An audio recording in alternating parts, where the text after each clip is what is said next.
బ్రాహ్మణులు చెడ్డవాళ్ళు అని చెప్పట్లా, ఉన్నారు. సో అలా మనకి ఇప్పుడు ఎందుకు విషయం వచ్చింది ఇక్కడ, ఈ వ్రతాలు నోములు దీపాల గురించి వచ్చి ఈ చింత చెట్టు గురించి చిన్న కథ నుంచి ఇంత దూరం వచ్చాం మనం. ఈ చింత చెట్టు కథ ద్వారా ఈ విజ్ఞానవంతమైన వ్యక్తులు అప్పుడు కూడా ఉన్నారు, అప్పుడు కూడా చాలా విజ్ఞానం ఉంది. నలంద యూనివర్సిటీ వచ్చేసి మనకి 1000 సంవత్సరాల క్రితం, అది ఇప్పటిది కాదు. నలంద యూనివర్సిటీ చదువుకున్నటువంటి వ్యక్తి గురించి వింగ్స్ ఆఫ్ ఫైర్ గురించి మన అబ్దుల్ కలాం గారు ఇచ్చిన ఇన్ఫర్మేషన్ చూడండి, 273వ పేజీలో ఉంటుంది, అది మీరు చూసి చదువుకోవచ్చు మీరు. వాడిది నలంద యూనివర్సిటీ.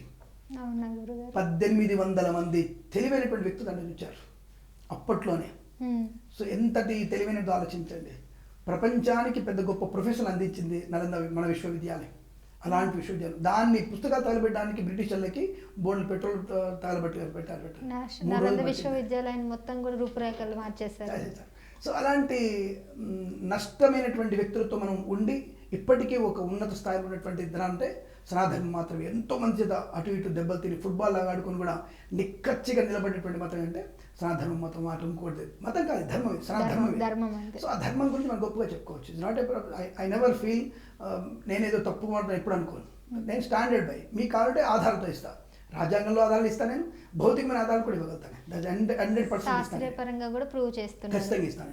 సో కాబట్టి ఇప్పుడు ఆ విషయం పక్క పెట్టేసి ఇంకా మనం ఇంకెక్కువ పోతే ఇంకా ఎక్కువ ప్రస్తుతానికి దీపాలు ఎందుకు నదిలో వదులుతున్నారు, సైంటిఫిక్ రీజన్ అనుకుందాం. దీపం జ్యోతి పరం బ్రహ్మ, దీపం జ్యోతి జనార్దన, దీపోయం హరితుమే పాపం ప్రాతుర్దీపం.